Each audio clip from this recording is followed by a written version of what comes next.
Assalamualaikum warahmatullahi wabarakatuh. Kembali lagi dengan saya Nabila Rosalita dengan NIM 3320200003.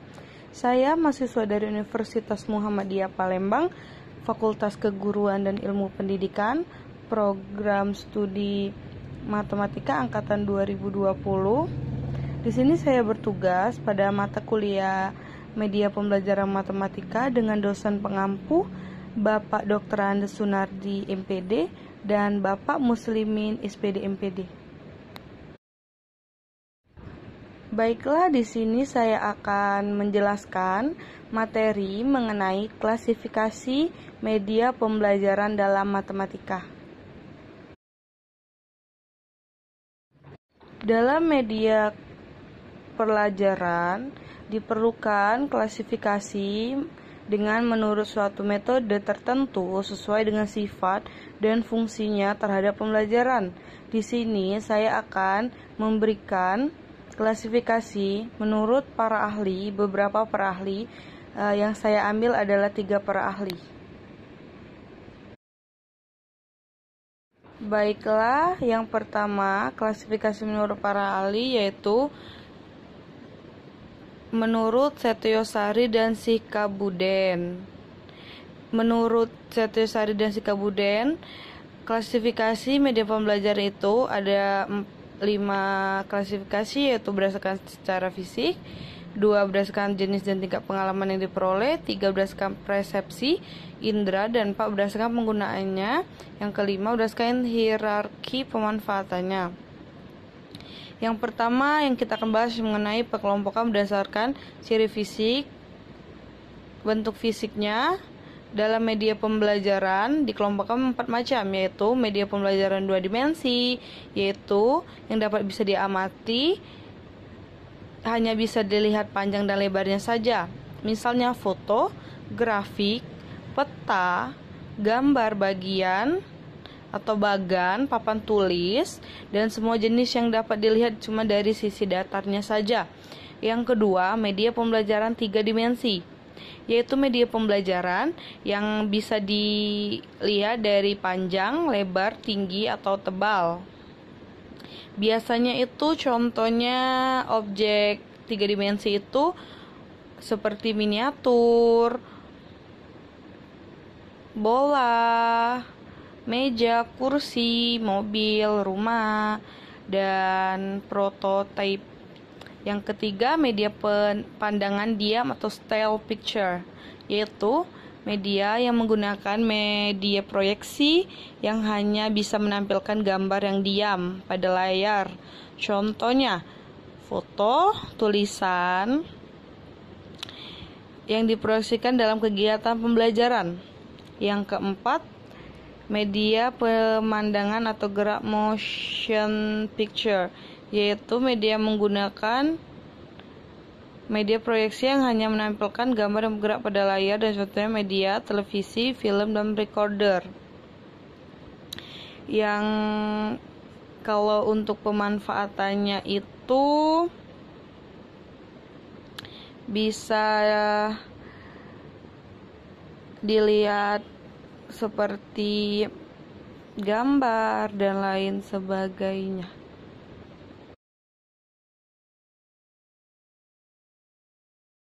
Selanjutnya yaitu menurut Gerald dan Ellie, mengelompokkan media berdasarkan ciri fisik ke dalam 8 tipe yang ditulis oleh Ashar, yaitu real object and model, yaitu media dari benda dan model sebenarnya.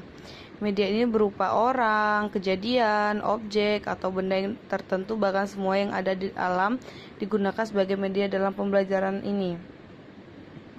Yang kedua, print verbal, berupa media presentasi verbal, cetak, kata-kata yang diproyeksikan melalui film, bingkai, atau slide, transparansi, cetakan di papan tulis, majalah, dan papan tempel. Yang ketiga, print visuals, adalah media visual cetak seperti bahan presentasi grafis, bagan, peta, grafik, diagram, lukisan, kartu, dan karikatur. Yang keempat, still picture, yaitu potret yang diambil dari berbagai macam objek atau peristiwa yang mungkin dapat dipresentasikan melalui buku, film rangkai, film bingkai, atau majalah, dan maupun surat kabar. Yang kelima, motion picture, yaitu film atau video tape dari pemotretan atau perekaman benda atau kejadian sebenarnya, maupun film dari permohonan gambar-gambar. Yang keenam, audio recorder, yaitu rekaman suara saja yang menggunakan bahasa verbal maupun efek suara atau sound effect. Yang ketujuh, program instruction, terkenal pula dengan istilah pengajaran terprogram, yaitu sekuen dari informasi baik verbal, visual, atau audio yang sengaja dirancang untuk merangsang adanya respon dari pembelajaran. Ada pula yang disiapkan dan diprogram melalui mesin komputer. Yang terakhir adalah simulation, adalah peniruan situasi atau proses sengaja dirancang untuk mendekati atau menyerupai kejadian atau keadaan sebenarnya, misalnya simulasi metode mengajar guru dan tata cara pelaksanaan haji yang didemonstrasikan sebagai bahan pelatihan, proses industri yang ditunjukkan dengan bantuan komputer dan lain sebagainya.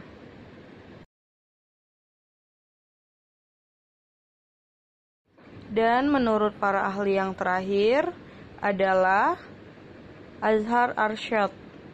Klasifikasi sumber belajar tidak jauh berbeda dengan bentuknya. Klasifikasi sumber belajar menurut Degen dalam Azhar Arshad adalah pesan, yaitu apa sih informasi yang akan ditransmisikan. Yang kedua, orang, siapa yang akan melakukan transmisi. Yang ketiga, bahan apa yang akan menyimpan informasi. Yang selanjutnya, alat apa yang digunakan dalam menyimpan informasi. Selanjutnya, teknik, bagaimana informasi itu akan ditransmisikan. Yang terakhir adalah lingkungan atau latar tempat, di mana akan ditransmisikan. Dari menurut Azhar Arshad adalah itu pertanyaan tentang apa yang akan ditransmisikan, siapa yang akan transmisi, yang akan melakukan, bahannya apa aja, alat yang digunakan apa, teknik yang digunakan apa, dan di mana akan dilakukannya transmisi tersebut.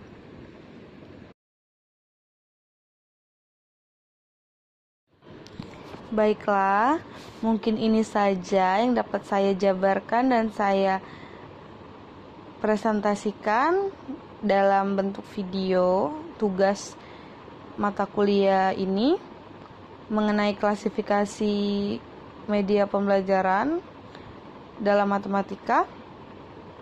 Menurut para ahli, beberapa yang dapat saya jelaskan saja, 3 para ahli. Lebih dan kurang saya meminta maaf, kepada Allah saya memohon ampun.